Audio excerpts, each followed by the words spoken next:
All right. Hello, everyone. Welcome back. It is Sunday. Time to talk speedrunning as always. And welcome our guest today. Hello. I'm PEKKANEN. You may also know me as Nuclear, and I am currently running Skyrim. I've also run Fallout New Vegas, Fallout 4, Oblivion, and some other non-Bethesda games. Yeah, Bethesda games always are wacky in their speedruns, so definitely a lot to talk about there, I'm sure. So, yep. I guess we can just dive right in then. So the first question, as always, would be, how did you get started? The first game I ever run was Desert Golfing, which is like basically a mobile game, even though I didn't run it on mobile. It's just a very simple game that I got a little bit hooked on, and I decided I would try speedrunning it. And the leaderboard for the game at the time had like maybe 5 people, so I decided to do what the previous runners of the game hadn't and try to figure out like exactly which pixels I would move my mouse to Hmm. so that I could get the exact same shot every time and just try to get those pixels as fast as possible. And using that strategy, I quickly got the world record. And this record, the developer of the game posted about it on Twitter and just titled the tweet "New Desert Golfing 18-hole speedrun world record," and that quickly became a huge meme between me and my friends, where we would just post "New Desert Golfing 18-hole speedrun world record," and that I guess was kind of a source of my motivation to keep going. This was back in like 2019, or no, 2018, just after I started college. And did you know about So speedrunning beforehand? sorry. Did you know about speedrunning beforehand, like the concept of it? I had, I think I had watched some Tomato Anus, and I guess that kind of was my motivation to start speedrunning, but I wanted something way simpler than like Fallout 4, so I started with Desert Golfing. Fair enough. And then after that, I decided I wanted to see if other people could speedrun Desert Golfing, so I found this Discord server called Obscure Speedruns Club, and I posted Desert Golfing for it to get featured in the server. And it didn't get featured, but I saw this game called Squidlet that did get featured. So I decided to try speedrunning Squidlet, and it definitely put my gaming skills to the test a lot more than Desert Golfing did, a lot more precision involved. And I definitely leveled up as a speedrunner a couple times on my way to not just getting world record in it, but eventually lowering the world record from like 9 minutes 30 to like 8 minutes 42. Hmm.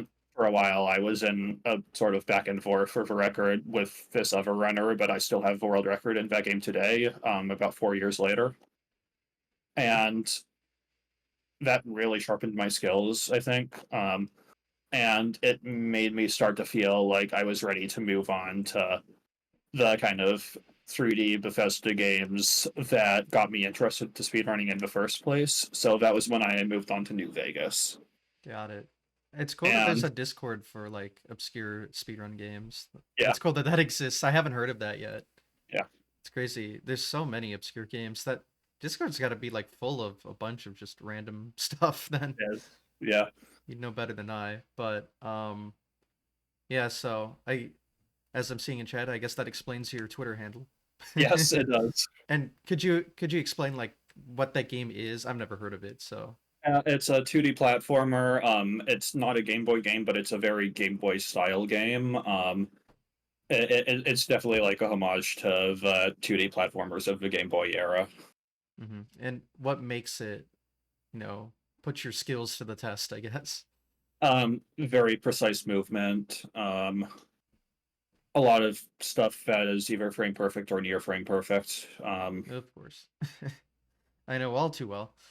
Yeah, not as hard as Super Mario Bros, but Well, still, that's good at least. yeah.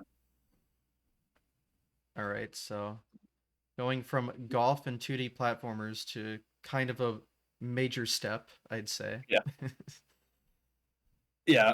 New Vegas, I mean, at first I struggled with it. I actually still struggle with that game. I'm an 80%. I'm still ranked like 22nd on the leaderboard out of like 100 something.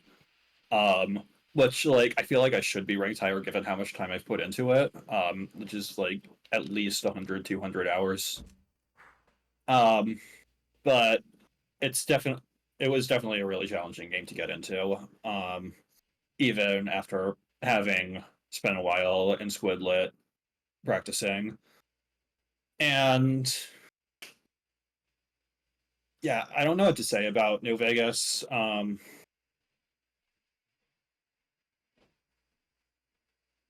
Not a lot to say about it except that I feel like I wasn't very good at it. Hmm. Um, but I definitely tried my best with that.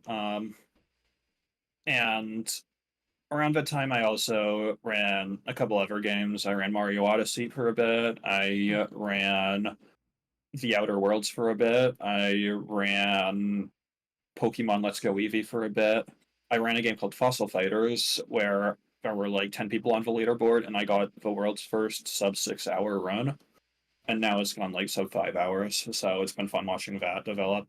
This is Um, quite the varied list. it is. It's interesting. And then I kind of settled on Skyrim. And Skyrim, I started out as a glitchless runner for Skyrim because there weren't a lot of glitchless runners, and I wanted to see that developed more. And I did so much to develop Skyrim glitchless into something completely different than it used to be. Um, I came up with so many new strategies for that. Collecting bottles of wine so that you could hotkey the bottles of wine to give you stamina so that you could keep sprinting without running out of stamina. Completely different pathing optimizations to get the right fast travel points at the right parts. Buying spells when for completely niche situations.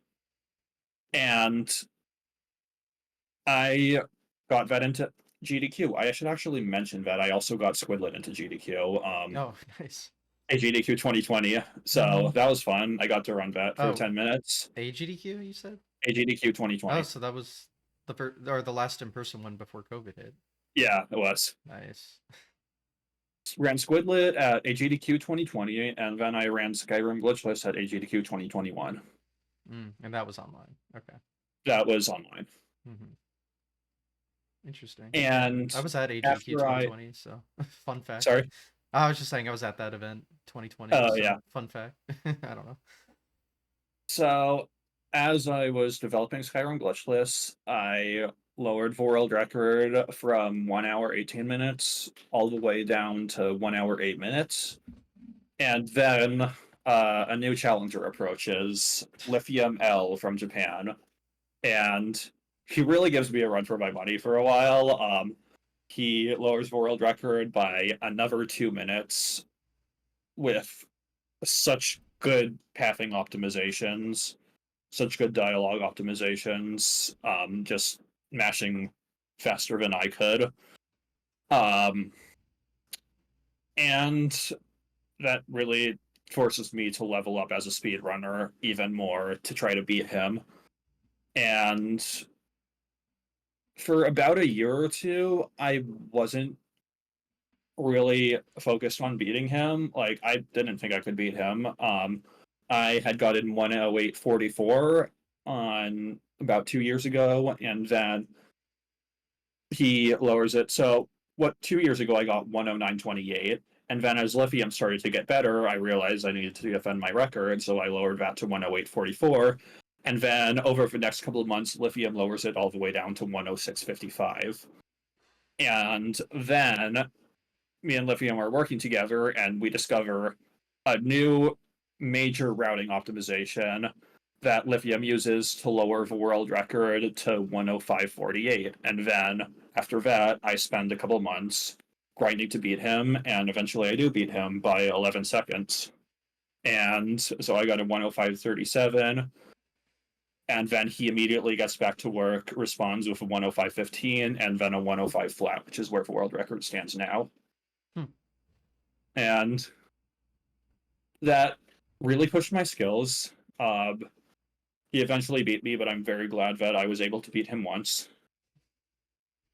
And that was around the time that I decided to move from being a glitchless runner of Skyrim to an any percent runner of Skyrim, because I thought if I had done all of this to optimize the glitchless category, there's got to be a lot of stuff that I could do for any percent. And well, for the most part, at the beginning, I wasn't really interested in running categories that were already really optimized. I wanted to optimize a lot of the miscellaneous categories, just to see what I could find there. Um, and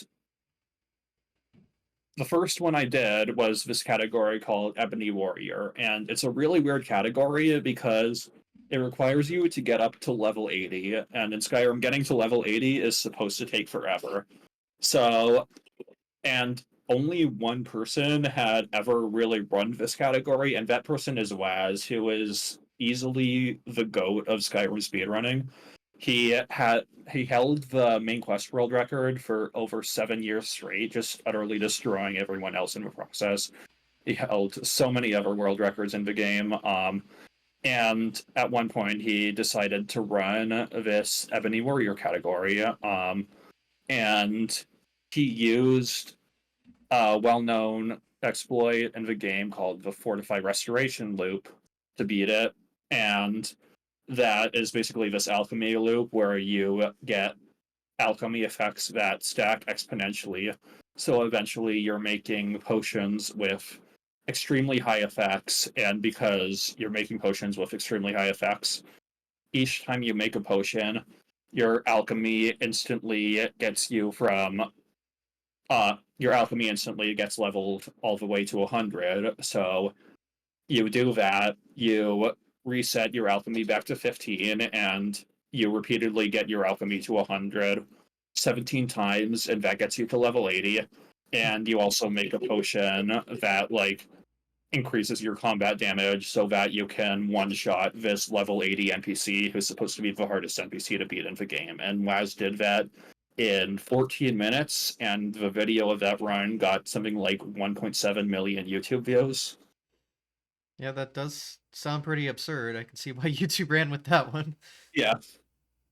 And so I was looking into how I was going to beat that, and I saw this video by a glitch hunter called Sicklith, talking about a glitch called super stacking, and I had known what super stacking was, but I didn't think it would be viable at first because it required you to be a werewolf or a vampire lord, and it takes too long to become one of those things.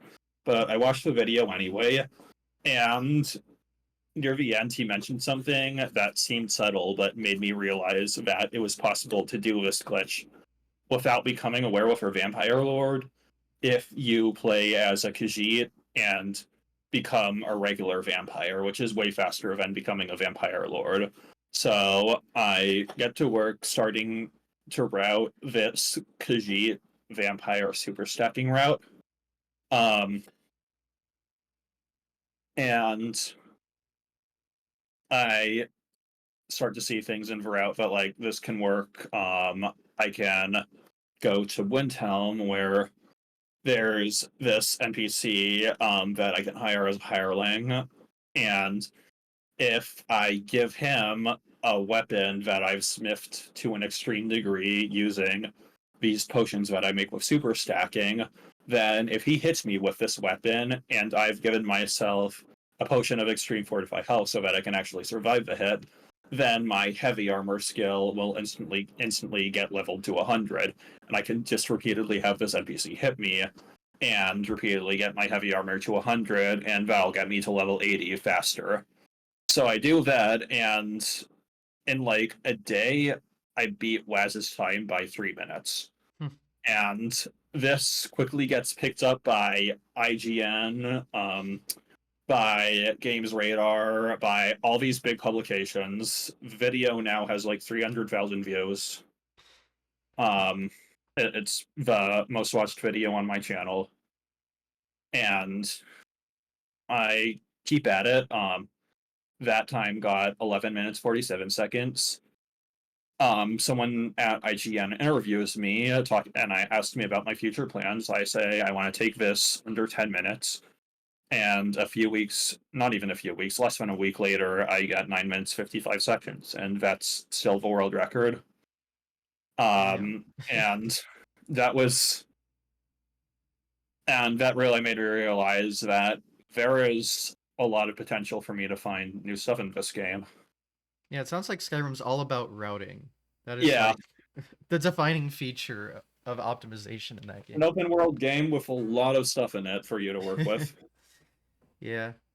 It's just interesting because, I know about a little bit about the Fallout series. I played those games. I never played like the Elder Scrolls games, but um that relies a little more, it seems, on like kind of the glitches you have to perform, like the Fallout Yeah, 3, the cripple sprint type deal, and yeah. New Vegas, your gun, now you're a plane, off you go. So it's interesting that like this has a little bit more, it's The like a real different core different of run. Skyrim runs, what that has, what all of the other Bethesda games don't have, the real bread and butter of Skyrim runs is horse tilting.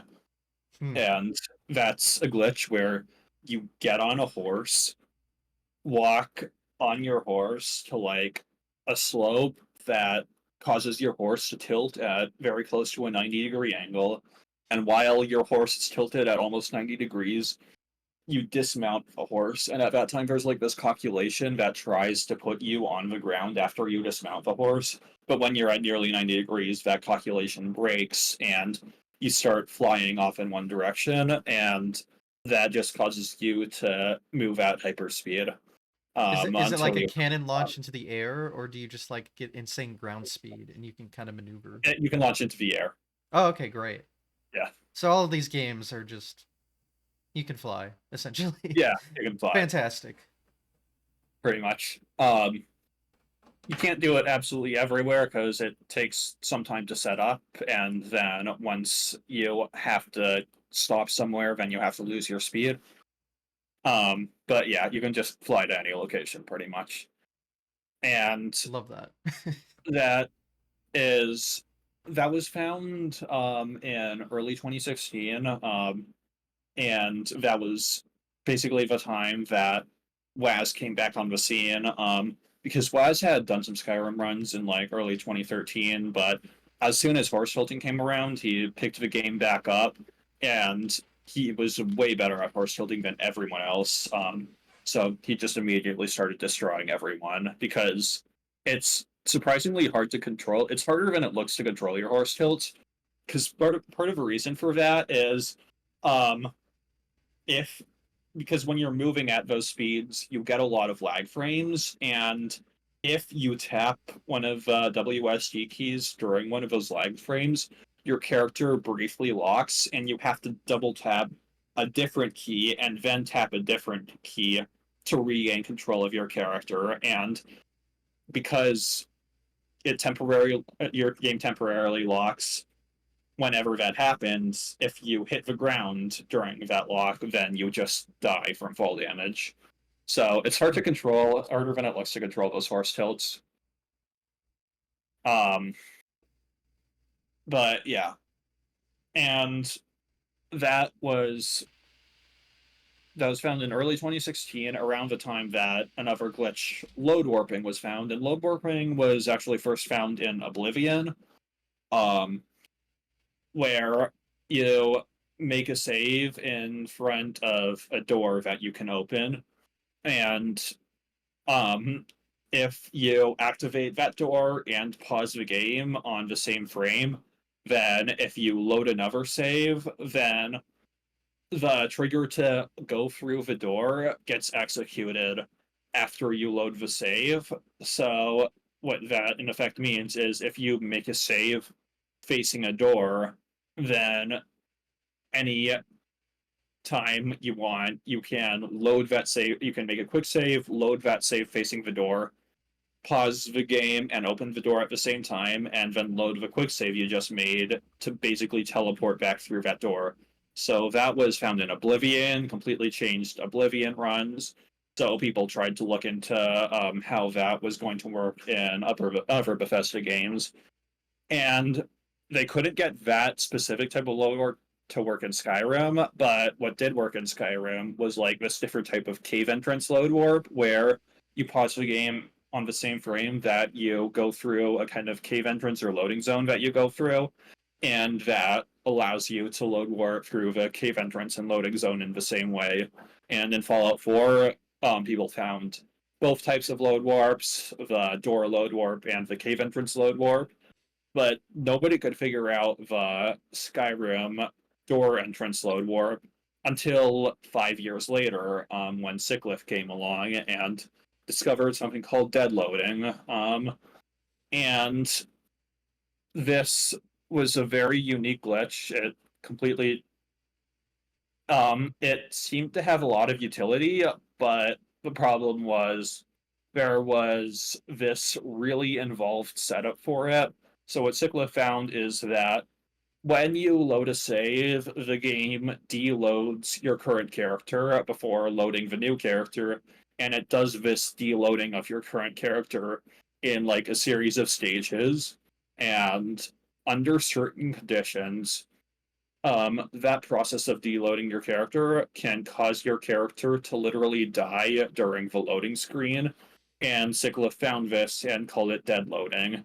And the setup he found was to either get a fortified health effect from a potion or enchantment, and then drink a bunch of potions with a ravage health side effect, enough that the ravage health side effect would kill you, but you're being kept alive only by your fortified health effect. And what that does is when you load a save, as your character is getting deloaded, the fortify health effect gets removed before the ravage health effect gets removed. And since you don't have a fortify health effect anymore, the ravage health effect would kill you. So you die during the loading screen, and this results in this weird loading screen where instead of getting the usual black background, you get a background which is the color of the in-game skybox, and you can basically see behind the loading screen. It also results in the fade from black animation that happens after the loading screen that gets canceled, so you can move around immediately after the loading screen. And probably the most interesting effect is if you are facing an object with an activation prompt as you're loading the save, then that object, the activation prompt for that object, stays on screen during the loading screen. And if you match the activation key, then you can activate the object during the loading screen, and that trigger to activate it gets buffered until after the loading screen. So it's kind of like a load warp where you're facing that object before the loading screen, you load a save, and you activate that object using the character you just loaded. And this works with doors, and it results in a way to load work through doors, which is what people had gave up on finding in Skyrim like 5 years ago, even after they had already found it in Oblivion and Fallout 4.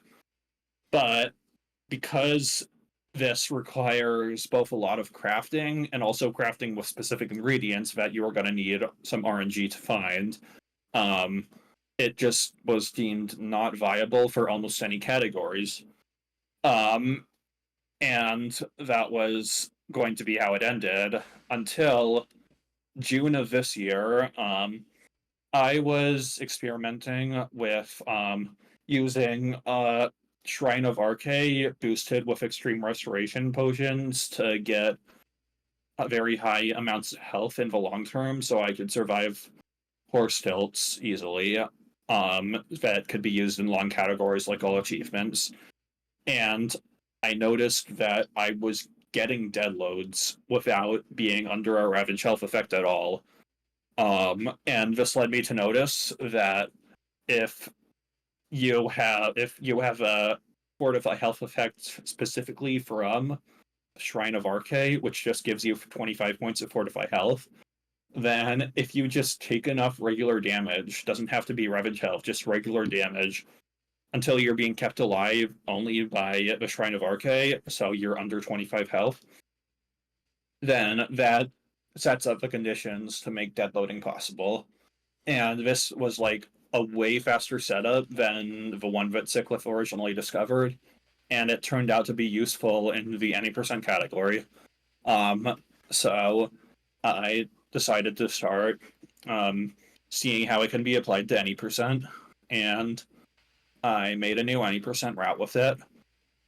And this happened to be right around the same time when another runner, Dank Slushy, came on the scene. Dank Slushy was known to be a very, very good speedrunner. He has this very strong world record in like Call of Duty Black Ops 2 Origins. I think he also runs like Battle for Bikini Bottom, Mario 64. And he was quickly approaching Waz's skill level, which nobody had done in years. And this was right around the same time when I found this new dead loading setup. And he eventually beats Waz by 5 seconds without using dead loading. He wasn't ready to use dead loading yet. He wanted to beat Waz with his own route, so Waz had gotten 22 minutes 58. Dank Slushy got 22 minutes 53. And by the time he got that, I had already posted this new dead loading route. Dank Slushy adopts it and very quickly gets like times in the low 22-minute range. And after a little bit, he gets 21:53. And but also around that same time, because I wanted a run with this dead loading route to be done. I was not even interested in competing with the top runners yet.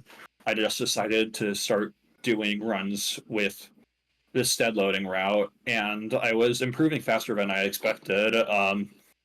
I beat Waz very quickly, getting a 22:45 at, or 22:45 at basically the same time that Dank Slushy gets Fizz. 21:53, and I start feeling really motivated to beat Dank Slushy, partly because there were certain little tricks in the run that I could do in a way that no other runner could. Like, there's this one segment, Skull Dolphin, and it requires this horse tilt that's like much faster than all of the other horse tilts in a run.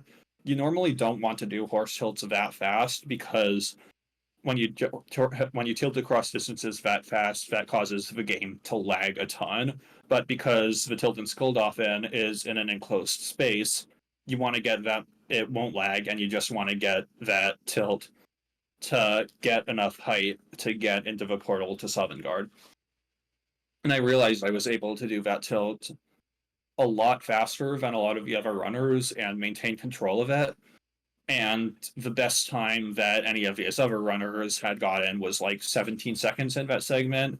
And unlike my third ever run of the game, or like my second ever run of the game, I got a 15-second Skull Dolphin, which might have been the fastest Skull Dolphin anyone had ever done to that point. And I kept doing it faster and faster, and I was eventually able to get 10.7 seconds, which, like, even after watching the Skull Dolphin tilts that I did, the best that any of these other runners has gotten, it was like a 13.2 second Skull Dolphin. So that's the kind of thing that really motivated me to compete with these other runners. So I kept going. Eventually, I got 21 minutes 53. But this was actually with a different route than the dead loading route that I had initially decided on. So the part of the reason why dead loading is really useful is it synergizes really well with this other glitch called forge tilts, which are a type of horse tilt that a runner named Jesse discovered about 4 years ago. But for a long time, they were only used in this one category, the Civil War category. And forge tilts are a type of ghost tilt, and ghost tilts are a type of horse tilt. The way you execute ghost tilts is by making a save on like the first frame or couple of frames after you activate a crafting station like a forge or an alchemy lab, and then you horse tilt using that save that you made while activating the crafting station, and that causes a different type of horse tilt that's in this ghost state where your height is locked, you can't move up or down, but you can move, but you can just pass through walls, and you just have no collision, just moving as fast as you want horizontally but not vertically. And this is used for passing through all these fast travel points, so you can pick up fast travel points for later, and that was useful. But there's another type of ghost tilt called a forge tilt, and for a long time, no one understood what causes forge tilts. Actually, we still don't understand what caused forge tilts. All we knew was that if you make a ghost tilt using specifically a blacksmith forge, you will sometimes get this different type of ghost tilt called a forge tilt. And what that does is it prevents accessing for certain menus, so you won't be able to like fast travel during that ghost tilt and maintain your speed. But you will be able to at any time press the activate key, press E, and that will remove the ghost state and it will warp you to the ground directly above you, which is very useful for like forge tilting until you're directly below like some place that you want to go to, and then pressing the activate key to work directly up to that spot. And for a long time, we thought that this was only possible with blacksmith forges, and that depending on which specific blacksmith forge you use, you'll get it with varying degrees of consistency. Using it with like the forge in Riverwood or Falkreath, that gives you like 100% consistency. But using it with the forge in Dawnstar, which is what I was doing in my newer runs, is like 20% consistent, and it seems to just pretty much be RNG.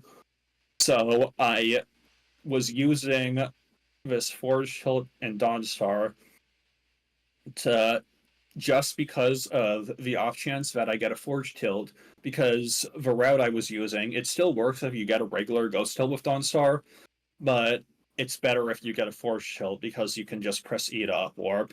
And in this one run I did, I got that about a 20% chance of getting a forge tilt.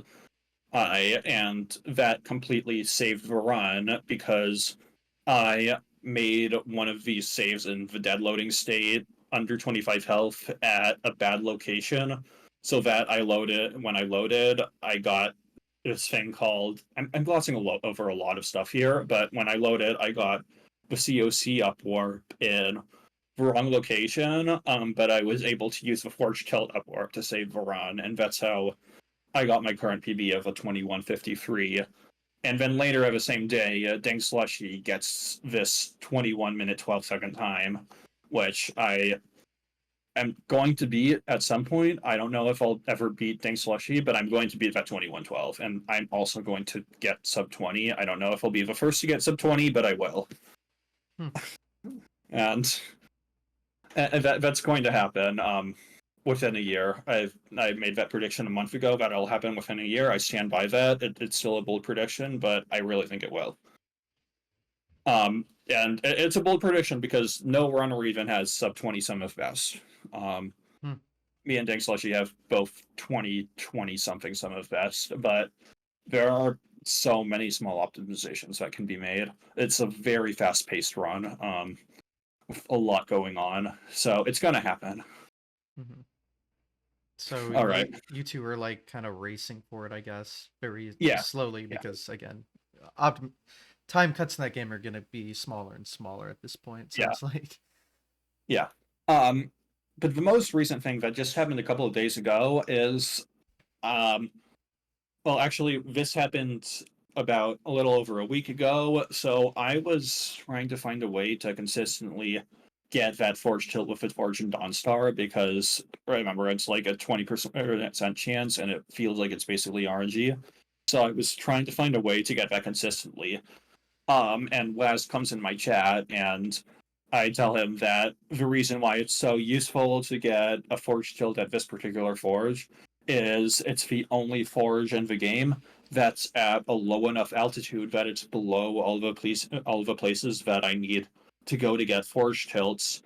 So I could not only use the forge upwarp to get to all of those locations, but repeatedly reload my forge tilt save, and repeatedly do forge tilts from that forge tilt save, so that I can make dead loading saves into those locations that I need to go. And I can only do that if I get a forge tilt from that particular forge, and it's also easy to get a forge tilt from that forge in the dead loading state, because you have to take a lot of damage to get into the dead loading state, between 100 and 125 damage, and then you have to stay under 25 health despite your health regeneration, um, throughout that forge tilt. So, and there's this big rock right by that forge that you could jump off of twice to get just enough damage so that you're very, very low on health, so that you stay under 25 health throughout that forge tilt. The really sick thing about this kind of thing is that you're in a race against your own health regeneration. So you get, even if you land at like 1 HP, which is really hard to do, because the fall damage formula in Skyrim is it scales really fast, so getting specific amounts of fall damage is hard. So you land, you get under 1 HP, then you have 27 seconds before you regen health to get back above 25 HP. So you have those 27 seconds to set up the forge tilt, execute the forge tilt, make all of those dead loading saves in those precise locations. Um, and you can buy, there are ways to buy yourself a bit more time. Like you can reload the forge tilt save mid forge tilt, so that resets you back to the health that you were at that forge tilt save. But other than that, like you've only got 27 seconds to make all of those saves. So you're racing against your own health regeneration. But and that's what made that Dawnstar Forge so useful. And at that time, after that, at that time, I had tested like 20 different crafting stations that weren't forges to see if I could possibly get a forge hilt off of any of them as well. I couldn't find any, and that led me to conclude that you can only get forge hilts with blacksmith forges. So I was testing for some way to get this consistently, and Waz comes in my chat and he says he thinks he remembers there being a blacksmith forge at the Windhelm docks. So I go to the Windhelm docks to test if to see if there's a blacksmith forge there, and there's no forge. There is just this tanning rack, because I remembered that like that Forge in Dawnstar is the only forge at a low altitude. And Waz is like, "Oh, fuck me, I forgot that it's just a tanning rack." And then a week later, I was thinking about that interaction, and was like, "Wait, I should probably test if that tanning rack gives you a forge tilt." And that tanning rack was the first crafting station in the game that isn't a blacksmith forge that I found that actually gives you forge tilts. And not only does it give you forge tilts, it's at a low altitude, like the Dawnstar Forge. And unlike the Dawnstar Forge, it actually gives you forge tilts with 100% consistency. You don't need to just bank on that 20% random chance of it giving a forge tilt. And it has an even better source of fall damage than that Dawnstar Forge. It has like this platform to platform jump that does, on the easiest difficulty, it does a little over 123 damage. And because you start with 100 health and the Blessing of Arcade gives you 25 health, and after you do that platform to platform jump, you get a little under 2 health, which is just like ideal conditions for setting up dead loads. Um, and that is going to be the crux of the next any percent route I make once I go back to any percent. Right now, I'm wrapping up my all guild submission to AGDQ 2025, and as soon as I realized that that tanning rack actually gives not just forge tilts but consistent forge tilts, I realized I had to redo my whole all guilds route, for the all guilds category, which is just completing all 4 of the guilds companions, Dark Brotherhood, Thieves Guild, College Winterhold, completing all 4 of those quest lines. I realized I had to reroute the whole all guilds category around that tanning rack, because previously I was just retrying the Dawnstar Forge Tilt setup until I hit that 20% chance of getting a Forge Tilt. So now I just had to do a Forge Tilt off of that tanning rack, which has like 100% consistency. So I remade that whole all guilds route around that tanning rack. And then I got a run in the all guilds category, which is 10 seconds away from the world record that Waz got 6 years ago. He got 1:16:07. I got 1:16:17. But that run can actually go down by at least 10 more minutes. Probably more than 10, probably more than 15 minutes. It's very possible that sub hour could be possible in that category. It's not at all optimized.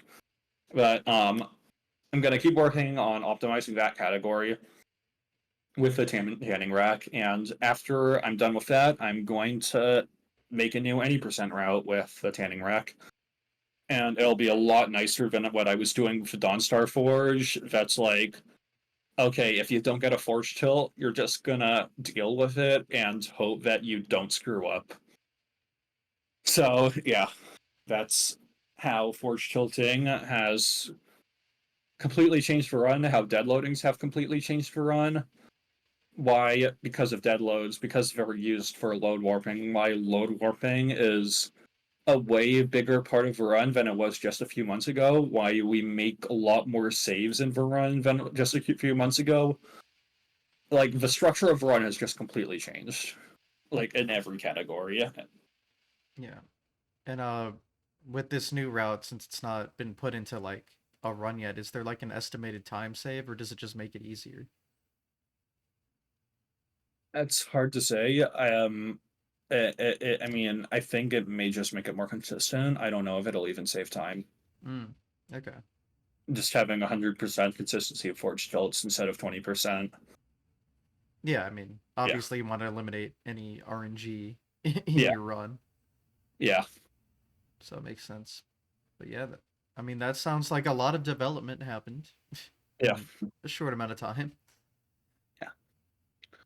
It's hard to wrap your brain around it when you don't And really you can know the see that run, in but the 80% world record progression. Like, you can see that Waz's time of 22:58 stood for over 4.5 years, and then the record was lowered by Deng Slushy like 7 times down to 21:12, or like more than that, in the span of just a couple of months.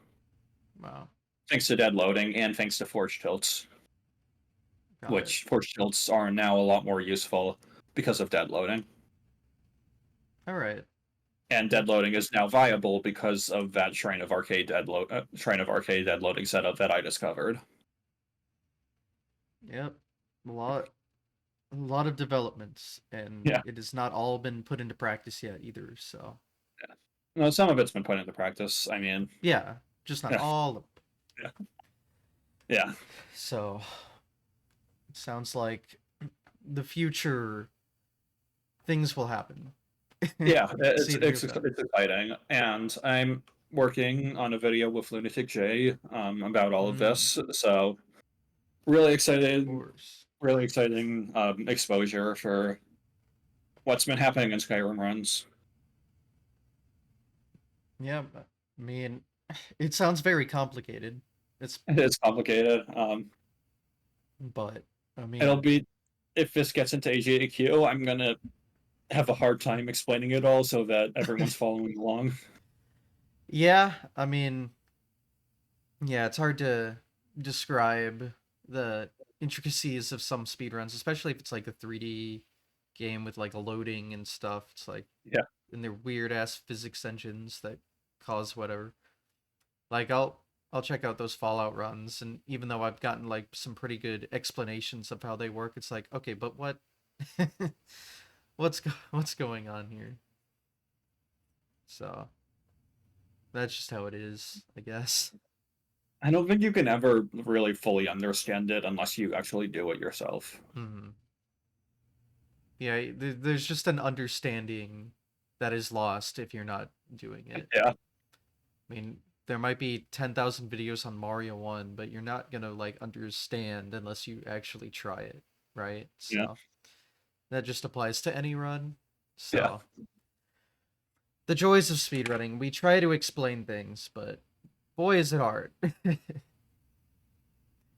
All right, any So, other questions? well, I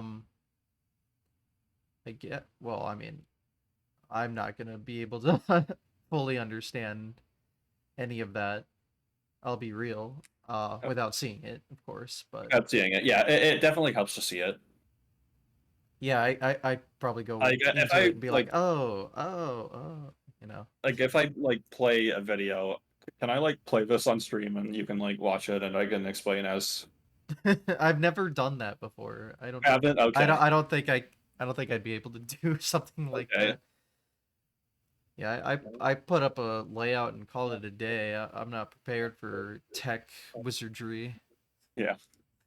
but no, I'll give it a watch. Especially if there's like commentary involved, like a GDQ run. Like, yeah, it's something I'd Oh check yeah, out. yeah. Once I finish recording my commentary for my GDQ submission over this, like that'll become a lot more understandable. Yeah, and you said you're submitting a different category than just any Yeah, all percent, guilds category, all guilds. So which is over an hour long. got it. So is there anything in that that's not in the other categories you've been talking about? There is fair. I mean, not any broad glitches or strategies, but there are like specific, like quest specific skips, Hmm. like sequence breaks.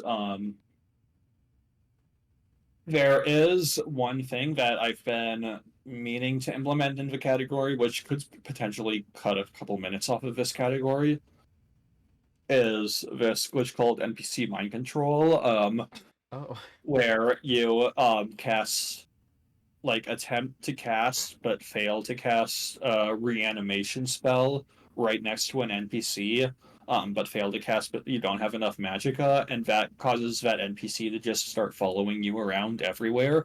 So like if you're at that NPC and you need to talk to the NPC later to progress a quest line, you can do that NPC mind control glitch and then go to where you need to go to continue the quest line, and then that NPC will be right there next to you and you can talk to them again to progress the quest line. And I completely forgot to like figure out how to implement this into this all guilds category. It's not going to be viable in any percent because it only works on specific NPCs and unfortunately doesn't work on any of the NPCs in any percent that it would be useful for. But one of the things I need to do, like after I do this actual HEDQ submission, is figure out how I'm going to implement this mind control glitch into the all guilds category. Hmm. And that's what's fun with different categories is, you know, Yeah, any percent's not going to show you every glitch. It's just going to show you what beats the game fastest. So, yeah. I mean, And any person does, I think, have like a really good assortment of all of the speed tech in the game. really, Yeah, it's pretty interesting actually because, you know, it's so short in comparison to the other yeah. length of runs. It's short, but it's fast paced. Yeah, yeah. But that just, yeah, crazy because yeah, you do like the 100% categories because there's so much more usually in games that you can't showcase through just the general any percent route through the game. So, Yeah. the fact that that's not quite And the case is then there's the different. all achievements category, which I still haven't gotten into doing yet. Actually, there really hasn't been a single like really good Skyrim speedrunner who's done the all achievements category. It's all just been like amateurs who haven't really put any practice into it. And I keep meaning to like do the actual first expertly done all achievements run. Um, but it's just like I'm just too much of a perfectionist to, that I'll never be satisfied with any route I put together for a category that complicated. How So long is it? it's gonna be 5 to 6 hours. Oh, yeah. I can see why people haven't really tackled that. Yeah, And achievement, so I'm assuming the best way to speedrun the game is on the PC, right? PC, yeah. So And the on all the achievements would be original like version of the Steam. game, not necessarily the original patch, but like Old Rim, not Special Edition. Oh, Because that's Special different. Edition has like some slower animations and stuff. Interesting. Okay. So all achievements is like Steam, I guess. Yeah, Like whatever's on there. Okay. yeah. Got it. How many achievements are there? There are 50 in the base game, which I was just planning to do all base game achievements, but if you Mhm. include the DLC, there's 75, and I don't even know how long that'll take. Probably an additional 2 hours. I see. Does the DLC have its own like stuff, I guess? Sorry? Like does the DLC have its own uh routes and tech and Yeah, yeah, whatnot? yeah. There's some specific DLC speed tech. There is this thing in the Dragonborn DLC called Netch Jelly, which you can use to do something called jelly clipping, which is just this fun way to clip through walls by paralyzing yourself. Sure. In the Dawnguard DLC that has the Dawnguard questline, which is the most broken questline in the game. There's a skip right to the end of it that requires glitches that are more complicated than any of the glitches that are done in like any of the other quest lines. So that's gonna be a fun one to optimize once I finally get to that category. Dawnguard questline, Waz also has the world record in that. I'm planning to beat the world record again using dead loading and forge tilts. There's a lot of runs in the game where world record's basically free now with dead loading and forge tilts. And specifically with that forge, that windhelm tanning rack, getting forge tilts off that tanning rack, which is funny. Forge tilts is basically a misnomer now because for a long time we thought that you could only get forge tilts with blacksmith forges, but actually the most useful crafting station to get forge tilts off of is actually a tanning rack because it's at a low altitude. It gives you forge tilts 100% consistently, and it has a great source of fall damage nearby that puts you like under 2 HP. Hmm. That just makes it the most useful crafting station in the game for getting forge tilts off of, and um, you only need to do a single forge tilt off of that tanning rack to make as many dead loading saves as you want, um, and that just is super helpful for for like every different category. Hmm. So yeah, this tech like changes almost everything. It does, yeah, Yeah, I guess that's how new strats work. It's like, well, now everything is different, so yeah. prepare to see some activity when people get around to it. So how many categories are there in that game? How many categories are there in Skyrim? There's a lot. Yeah. Main quest, glitchless main quest, legendary glitchless main quest, so glitchless main quest on the hardest difficulty, which I have world record in that one. All guilds, companions, thieves guild, College of Winterhold, Dark Brotherhood, destroy the Dark Brotherhood, Civil War, marriage, Dawnguard DLC, Dragon DLC, and then a whole bunch of miscellaneous categories. There's also glitchless variations of all of the categories that I told you. And then there's a category extensions page. Yeah. All right. That is certainly a lot. And then And any I per have, how many world records do I have? I have All Daedric Quest world record, Ebony Warrior world record, Glitchless Dark Brotherhood, Legendary Glitchless Main Quest, All Guilds Glitchless, Civil War Glitchless, Companions Glitchless, and Dawnguard Glitchless. well, damn. It's a sizable chunk. Yeah. And we're And all I'm top three in every single category I've ran. hmm. And then was like everything that isn't glitchless obviously kind of Yeah. helped by the new discoveries. Yeah. Okay, I see. I'm still second place in main quest, which is at just 80%. Main quest is 70%. Okay. Main Got it. quest is 70%. Got it. All right. So that's Skyrim, I guess. Yeah, that's definitely interesting developments for sure. It sounds very complex.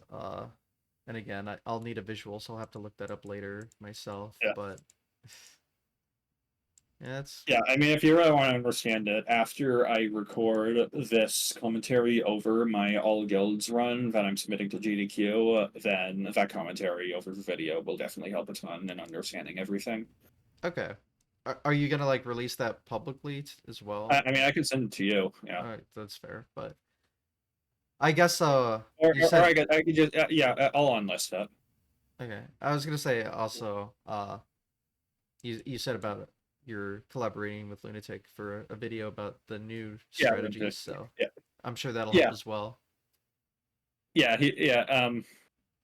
Sorry, Hmm? what was that? I didn't say Sorry, I anything didn't else. hear you. Oh, I was just talking about the video with Lunatic collab Yeah, coming out. yeah, that'll be coming out.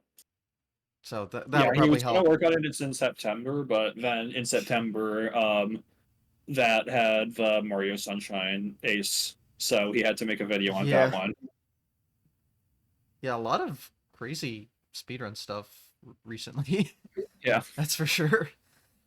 So much to talk about. So yeah, just yeah. Skyrim's one of those games that, when It's spoken, it's really the complex. first active discovery period that Skyrim has had since 2016. Between 2016 and now, basically nothing was found. I mean, except ghost tilting, I guess. Okay. But Yeah, I'm just trying to figure out what to recommend for better like visuals and explanations on all of this because, just talking about it's going to be a little hard to understand. Like I get the concepts, but yeah. you really need the visuals to truly grasp what's going on. So, I guess those are some important things to look out for in the future if you want to learn more. So, and then I assume like, the Skyrim community has a lot of stuff to better understand if you want to go more in depth on Oh, stuff. there is definitely a lack of high quality Oh, tutorials in the Skyrim community. damn. We unfortunately don't have very many good resources, so Well, that's get to definitely a work. problem that I need to work on. Yeah. Okay. Well, yeah, definitely. With a game as complex as this, it definitely needs something Yeah, like that. So, I mean, sometime soon, like I gotta probably work with another runner, probably Kronos or maybe Ding Slushy. Just the two of us could just do one long stream where we just explain all the Skyrim speed tech. Maybe not even necessarily go through like the main quest route, but just explain all of the speed tech in depth. Just really get into it, like what's going on well enough that you could watch the main quest category and actually fully understand it. got it. Yeah, okay. So, a lot to look That's forward to something in the we're gonna try to future. do soon. Yeah, got it. And I guess is there anything you want to go more in detail to that we might have brushed over or something, whether it's Skyrim or any other game you've done?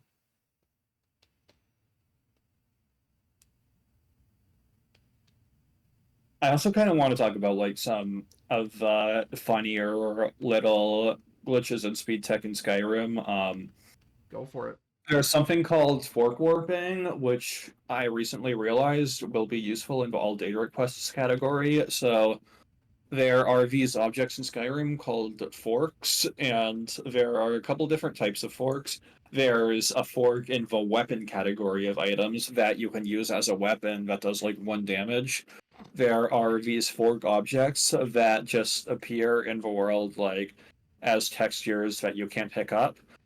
Um, and if you wield the weapon type fork in your right hand, then just quick saving and then quick loading will warp you to the nearest fork texture, which is just so funny if you've never seen it before. Just hold a fork in Okay. your hand, quick save, quick load, and you just teleport to the nearby fork texture.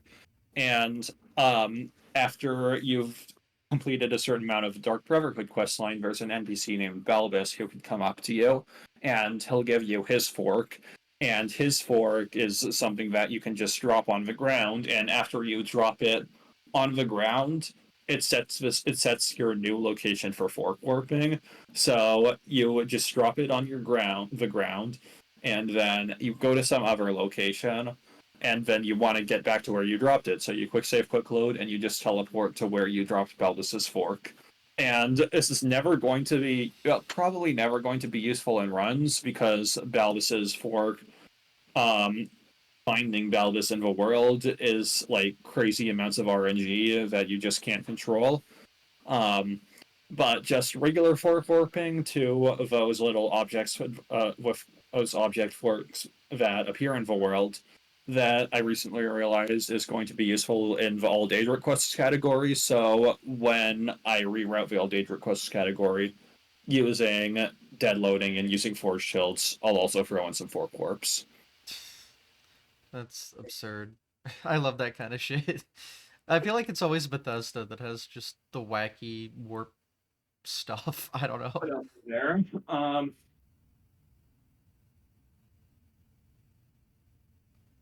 Um, yeah, anything else? Like, There are some other glitches that are really funny, but like they're not going to be funny if I describe them. You have to like see them and like have to have played the game a bunch to, mm, once you just see it, you're like, okay, what is this? um, can you try explaining it then? Like, recommend a resource I or can. something like that? I strongly recommend going through Sicklif's YouTube channel. I recommend going to Gated92's YouTube channel. Gated92 has a playlist of all the stuff that he discovered. I can send you a link to that. Yeah, yeah, that's all fine. Okay, so that has like more like glitch showcases and explanations. Yeah. Okay, yeah, it just everything in this game sounds so absurd. Like cannon launching yourself with horses and uh warping with forks. I don't know. It's fascinating, I guess, is the best way to describe Teleporting it. using the Shrine of RK. So, yeah, I'll definitely be looking up a little bit more because again, like I've done some Fallout games. I've never played Elder Scrolls, so I just do not I don't know what the game is capable of and sounds like it's capable of a lot of random bullshit. I think Skyrim has more random bullshit in it than any other Bethesda game, from what I know. Fantastic. I am fully interested. I am on board. So, all right. Well, is that everything? Like, is there nothing else? Do you have any other questions? I This guess one not really. specifically because, like, yeah, I don't think I have anything specific I could think of that wasn't touched on because, I guess I could just like talk about my motivation because like Dank Slushy has been really pushing me to just keep pushing myself as a runner, just trying to catch up with him. Um, I've definitely been exercising more as part of it, just as a way to try to maintain my mindset. And I think that's making a big difference in my ability to just keep pushing myself, just keep doing runs. Um, yeah, at first, when I was competing with Liffy ML, I mean, he forced me to really level up as a speedrunner, and now that I'm competing with Dang Slushy, he's just forced me to level up again as a speedrunner. mhm. Yeah, I mean, motivation can be really hard sometimes. So it's nice to find ways to keep going into the speedrun world. I'll be submitting all guilds to HEDQ. I guess I'll submit any percent to Pace, or I could also submit all guilds to Pace. Mm. Like Are you coming to Pace? in a month, yeah. I Yeah, got it is. Oh, it's only in a month. Yeah. Wait, yeah, are submissions still open is what's still open? for Pace? I don't know if submissions for Pace are still Submission? open. No, they like have the games list out already. Oh, okay. Never mind then. Yeah, I was gonna Okay, say. so I'm not submitting to Pace. All right. Yeah. That's why I know I'm going. I got in. Let's Okay. go. Let's go. But yeah. I mean, I'm going because I live 10 miles from the Pace venue. Oh. Well, Yeah. that's convenient, isn't Yeah. it? Well, see you there, I guess. But yeah. Yeah. Yeah. Pace, Pog. GDQ also Pog. Yeah. So glad they all exist. So is that's a good question actually. So you talked about uh the AGQ 2020 run and then 2021 run. Have you done any other events Not any big ones. I mean, I guess I ran at pace in June. I ran Skyrim's legendary difficulty, glitchless main quest category. And it's That weird because counts. like I had submitted legendary glitchless main quest to GDQ for a month later, and I got put on the backup list. And Mm. while I was running that same category at pace, I realized that I had kind of started to hate that category. Like I just couldn't stand running it anymore. I wanted to run the categories with glitches because they're just so much more weird and wacky, and that's why I don't do glitchless runs anymore. And that caused me to withdraw from the GDQ backup list. Um, so because I just realized that I had hated the run that I had submitted, the category I submitted. Well, it's nice to have the chance of other people to Yeah, maybe get put on the main stage. So that's a cool. yeah. That's cool that you can do that. So yeah, So just gonna keep submitting Skyrim in the foreseeable future, I guess. To definitely. I'll also submit it.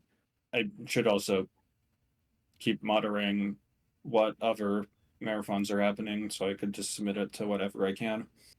yeah, I need to get better at looking at the other online stuff. I've been so focused on just the in-person things that I forget. There's like that whole site. I forget the name, but like it keeps track of like every speedrun event and makes it easy to sign up for them. Oh, what is it? Ah, starts with an O. Start.gg? Is it Uh, start.gg? no. Um, I wonder what they're gonna. No, Sorry, starts the like they do like fighting tournaments and all that, right? Okay. Pace does that. Yeah, yeah. No. It's something specifically for speedrun marathons, and you can like submit to speedrun marathons through it. I'm just blanking on the name. I think Okay. it starts with an O. I'm gonna need you to send me that. Okay. I will figure it out after this and send you a link. But yes, it is a very good site, and I just don't check it anymore, and I need to stop that because what's wrong with performing at events? It's a good idea. Anyway, and there's a lot of them, so it's nice to have them all kept track in one place.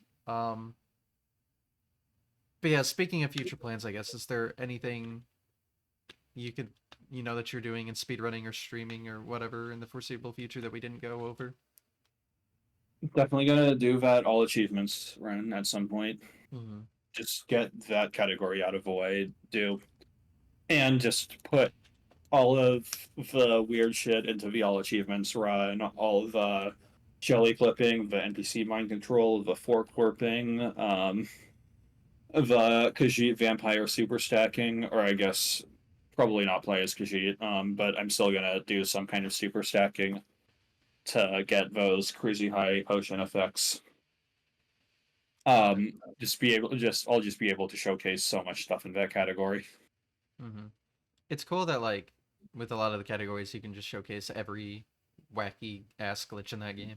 So Yeah. it works out quite well. Are there any other games you've thought of running? I've been thinking of Fallout 4, just Mm, because it's pretty similar to Skyrim, yeah. and also because secretly I feel like the world record in that game is not that hard to beat.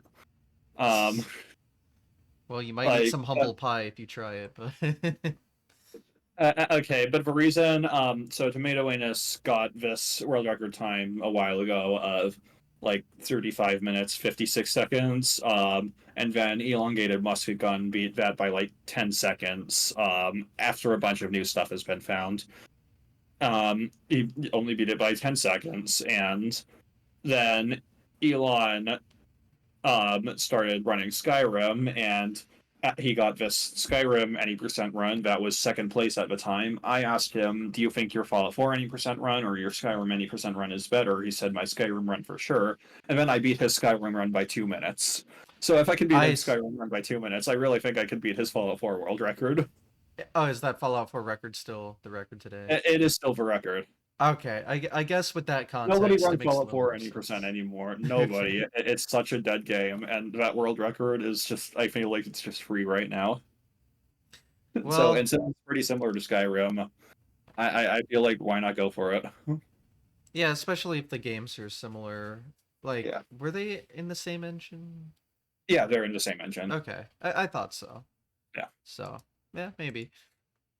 I didn't realize Fallout 4 was so not competitive at the moment, I guess. It is not competitive. Oh well. People got to change that. We got to make all Yeah. our games that are wacky competitive, you know? Yeah. It's what it's what the I speedrun definitely community would wants like to there to see. be more competition in Skyrim too. I mean, Yeah. Skyrim is it should be a lot more competitive considering like both how popular of a game it is and also just how cool of a speedrun it is. And how like current things are changing, I Yeah, guess. I mean, is it a difficult game to get into? it is a difficult game to get Okay, into. well, It's definitely a very difficult game to figure out, mhm. and the lack of high quality resources definitely doesn't help. Okay. Unfortunately, as I need to work on that. I need to work on that more, putting out some actual tutorials. Yeah, well that definitely explains why it's maybe not too popular, but Yeah, with future developments and if, resources become more available, that can definitely change. So, yeah, there are definitely some hard games out there that there are some big communities for, so I can see it growing quite a bit in the near future. yeah. So, I mean, it definitely I mean, sounds Linda Touche interesting. video could really help out a lot. Linda Hmm. Touche's Yeah. his influence. True. Like, I mean, what I'm hearing about the game is it sounds hella interesting, but It is. r again, very complex. So I'm gonna stay just a nice viewer, an observer myself. But oh yeah, hopefully you can get some more attention. So hopefully this helps in some way. I doubt it will, but who knows? Yeah. It's at least fun to learn more about games I know nothing about. So that's what I'm here for. But um, I mean, it sounds like we're kind of done here. Yeah, I guess so. Yeah, I think, I mean, if that you're was a nice satisfied with everything hour and you've a half. discussed, yeah, like, yeah, That's about it. yep. I All mean, right, thank you. yeah. Are you happy with everything we discussed? Doesn't feel like we're missing Yeah, anything important. yeah. I Okay. think that's everything. All right. Well, sounds good for me then. So I guess, yeah, thanks for being on, and you can self promote however you'd like. So yeah. Twitch.tv/PEKKANEN_SR, YouTube.com/PEKKANEN_SR. When that Lineage K video comes out, watch it. If I get into HDQ, watch that. Fair enough.